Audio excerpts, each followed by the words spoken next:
morning everyone and welcome back to the vlog. It's a bit of a grey wet day today, but it's so nice to be out. I'm on my way to Glen Louis, which is in the Cairngorms, not far away from Braemar, and just driving down the road here and just driven past this beautiful little wee cottage, which is just that typical Highland metal roof, red roof, white walls, and it's just sat in amongst the pines here, and it's quite beautiful scene. There's a patch of water just in front of it, which is just giving off some really nice reflections. And if I move around a little bit, I can just catch that red roof in there. It's grey, it's wet, I haven't got the best light, but as I say, it's just so nice being out. So what I'm doing is I'm just positioning the camera backwards and forwards just to really make the most of the reflection in that patch of water just in front of me there. The rain's coming down, you can see the droplets. But it's a lovely little scene. In better light, yes, it would be good, but I don't want to miss the opportunity. It's also got this nice little stone wall that comes off to the left of it, which again just adds a little bit of interest. And I really like these trees on my left-hand side. So I'm gonna move around to try some different compositions, and then I'll show you on the back of the camera. So what I've done is I've come back as far as I can before disappearing down the ditch behind me, but it just enables me to capture that red roof reflecting in the water in the foreground. The rain's starting to come down a little bit heavy now, so don't want to be too long. But what I'm going to do is probably flip the camera portrait and just capture some of those nice twisting pines that are to the left there as well. I think it will make a really nice panoramic shot. If I just show you on the camera, you can just see to the left there are some nice pines, and we've got that lovely reflection of the roof. That white cottage is just sat against those dark pines. It's a stunning scene, and although it's wet and we haven't got such great light, I think it really is a shame not to be able to capture the image. So I'm going to take a few shots. As I say, probably end up by using the portrait one, stitching them together when I get back on the computer. But wow, what a great start to the day.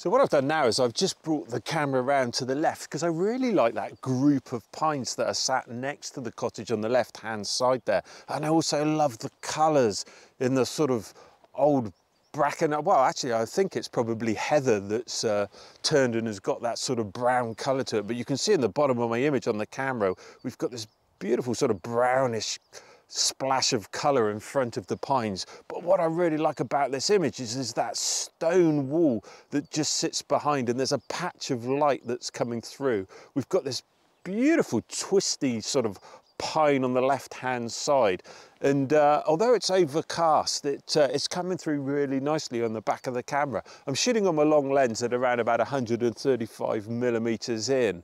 I'm not including the water this time because there isn't really, the reflections are just lost in there. But just a nice, real simple scene, even on a grey day like this. It just makes that lovely sort of Highland shot. So anyway, I'll take a couple of shots, and if it's any good, here's the image.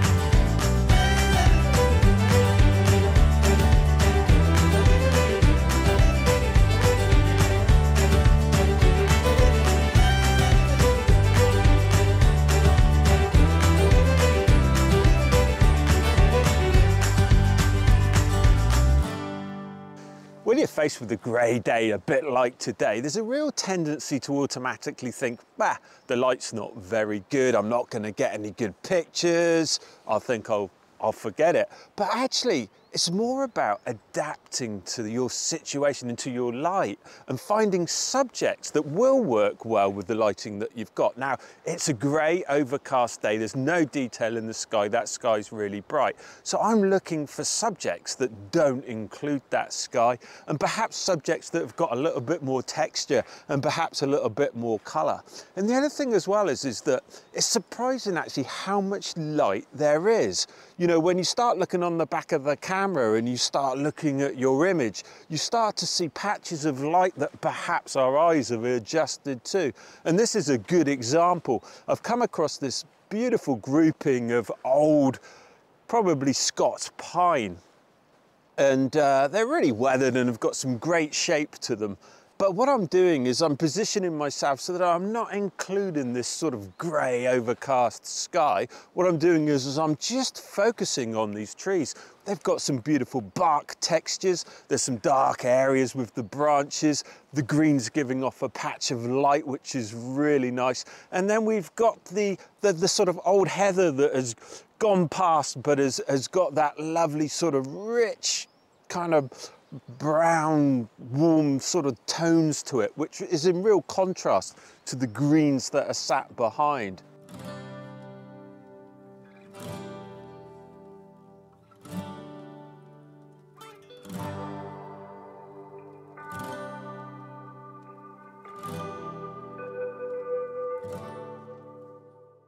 So what I'm doing is I'm just positioning the camera, moving it backwards and forwards to sort of separate those trees. One thing I would say is that just looking at them, there's quite a gap in between them. It would be nice, I mean, it's always the same, isn't it? Sort of, as every photographer says, it would always be better if, but it would be nice if there was sort of a bit more grouped together. I've got a big empty space there just below them, and not a huge amount of interest, although some of those smaller thin pines that are sat right in the distance there, they're quite nice and they've got some light touching them as well. But the best thing to do in this sort of situation is just move the camera, maybe even take the camera off the back of the tripod and just move around and just see that grouping and see how they work. You know, if I pull myself off to the left, I'm going to start bringing some of those trees together, but I might actually end up by hiding some of them behind the ones that are in front. So, but we'll play around and see. We'll try different lenses. But again, what I'm doing is I'm leaving out the sky because that's just grey and has got no interest and it's too bright. And I'm really just focusing on the textures and the shapes of those trees. One thing though that is important to remember is not to overcrop. I mean, there's a tendency to sort of, when you're framing your image, to think, right, let's get rid of the sky. But you want some flexibility when you get back on the computer and you're looking at it on the screen. And by giving yourself more space around the image, obviously enables you to then to sort of crop it when you get back. It's possible that this image might make a nice panoramic shot just capturing the bottom of those trees, but I want to give myself that opportunity to be able to do that if I feel that it would work well back on the computer. So anyway, I'm going to move backwards and forwards. When I get a good composition, I'll show you what I'm looking at on the back of the camera.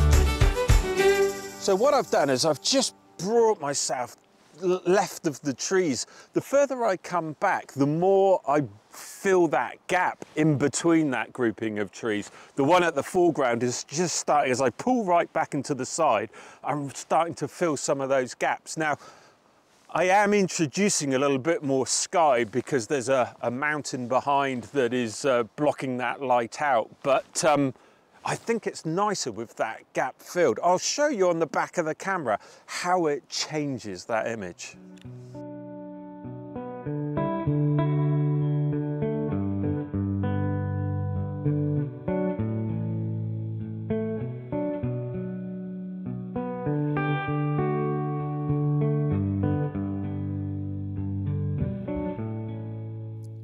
So I've got myself into a good position here to get a good composition. You can see that I've filled the gap with the trees, but you can also see that I'm now starting to introduce some of that sky up on my top right-hand corner, which I want to try and eliminate as much as possible. But what happens is if I pull the camera back as far as I can, you'll see that that mountain behind is now starting to fill that gap. So what I'm going to do is, now I've found my composition, I'm going to swap lenses. I'm going to put my 70 to 200mm lens on so that I can get right back and lose some of that light and put those trees smack in front of the mountain.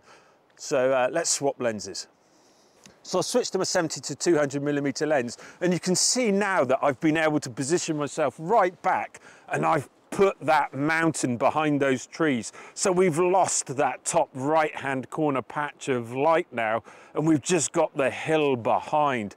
And I've now obviously given myself a better composition with those trees, filling that gap, positioning myself around to the left so that that pine in the foreground is almost filling that gap. And what I really like about this is the textures and the tones in the image. Yes, if we had better light, if there was some nice golden side lighting, it would really lift up that image. But we're working with the light that we've got, and we're still out here enjoying it and photographing, which is what it's all about. Here's the image.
So I've come across my next image, and this is one of those photos I can even see in Corinne's face. She's looking at me to say, what in the heck is he photographing now?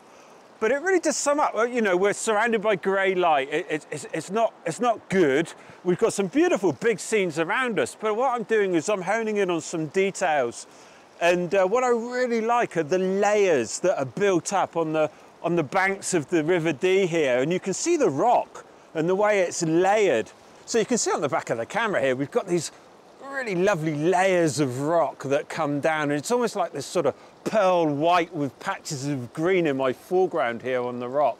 And then over to my right hand side, we've got this sort of wee stream just trickling down, which isn't, I mean, it's not the best water feature in the world, but it just adds a little bit of interest. And if I shoot on a longer shutter speed of around about 2 seconds, it will soften that and just give it a nice gentle feel, and just add a little extra to the image. And we've got these sort of tufts of really sort of light coloured grasses that are on the rocks there. And I don't know. It's we'll see when we get it back, but I just love the textures and the colours. And as I say, you know, it's a grey, wet day, but we're out, we're photographing, and we're ignoring the big scenes that are around us, and we're just honing in on some of the smaller details. If the image is any good, here's the shot.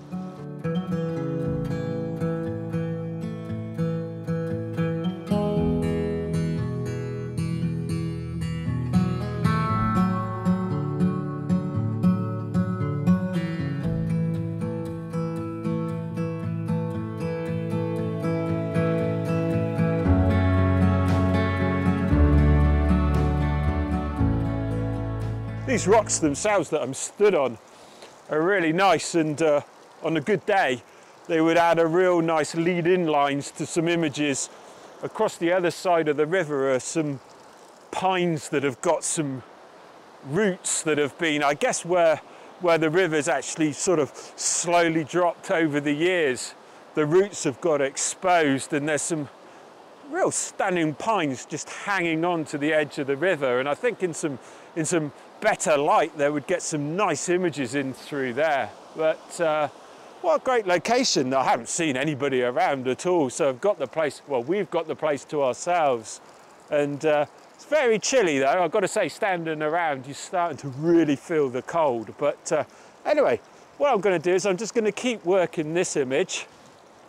There's a nice silver birch just sat behind there which comes out of the rock, which is quite nice, but I've got the problem of the sky up behind, and there's definitely a few more of those lovely Caledonian pines that are scattered around, which I need to explore a little bit more. But yeah, what a beautiful location.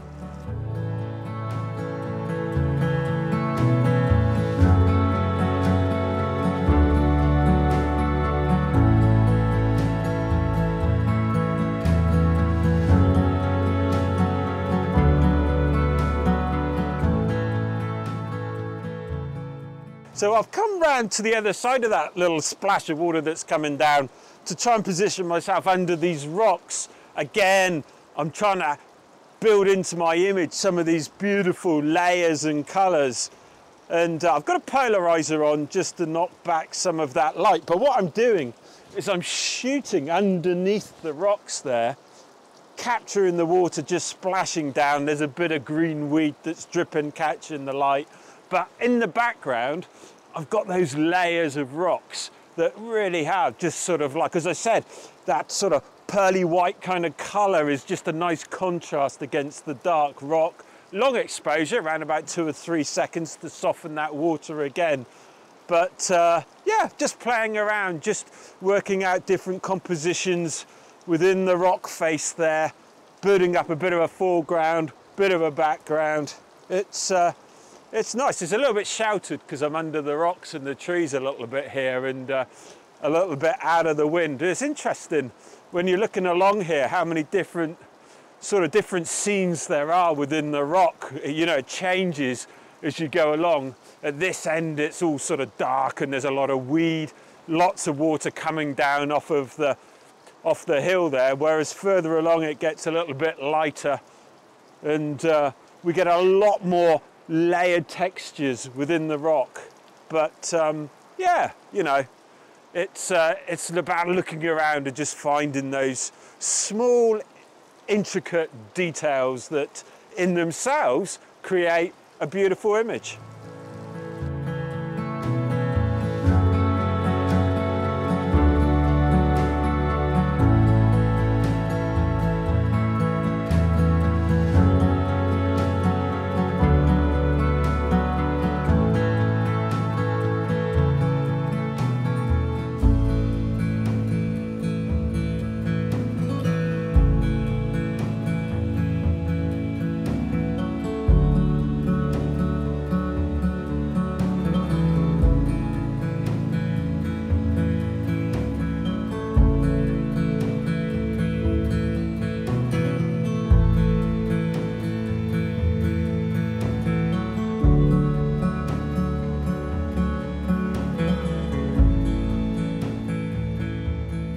So if you've watched a number of my videos, you'll be well aware that I am incredibly drawn to the trees.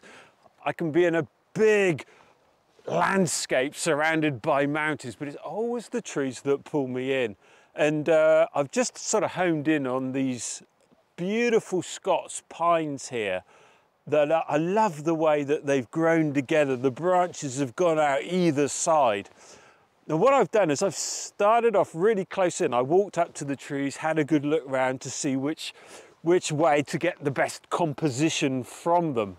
And I've slowly worked my way back. Again, doing the same trick as I did before, because what I'm trying to do is get rid of that grey sky that's behind. So the further back I come, the more they sit with the tree line behind them. So I've changed to the long lens, 70 to 200 to get right back, but then zoom in. Now, you can see on just to the right-hand side of those two main pines that are in front of me is another pine. And I'm just trying to work out whether I prefer it positioned to the right with a nice sort of clear space between them, or if I come round to the left, I can position that pine in between the two main ones. I'll show you what I mean on the back of the camera. Okay, so you can see on the back of the camera, the position I'm in now, I've got my main two subjects, these beautiful Scots pines that are in the sort of foreground of my image. And then just to the right, we've got this other pine that just sort of sits and fills the gap under the branch. Now, looking at that image, it looks to me like that's pulling the eye to the right. It hasn't got so much sort of, it's not dragging the viewer through the image. We've got some nice forest pines behind which look really nice and add a little bit of contrast. But what I'm going to do is I'm going to take that shot and then I'm going to bring the camera around to the left and hopefully position that pine now between my two main subjects. Let me just adjust the camera so that I can show you. There we are. So now you can see that by coming around, I've positioned that pine dead center of those two main subjects. And that perhaps pulls the eye in down through the image. But I don't know, again, maybe when I get back on the computer, I'll decide, but I'll show you both images and let me know which you prefer in the comments below. Do you prefer it with the pine in the center, bringing the eye in, or do you prefer it with that pine just to the right? Let me know.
I think that's it for this episode of the vlog.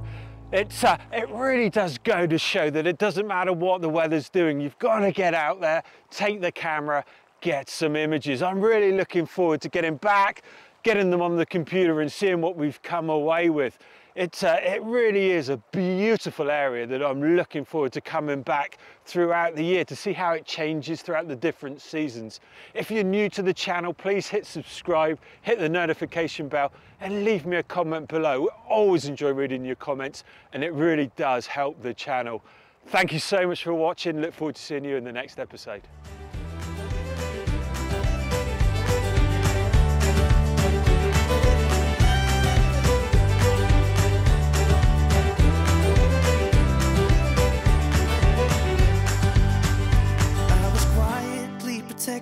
Of my heart to reassure that it couldn't break to pieces and be left alone once more. You got underneath the surface and you shattered every wall, and I know I got that feeling, there's no question anymore. And now I stand here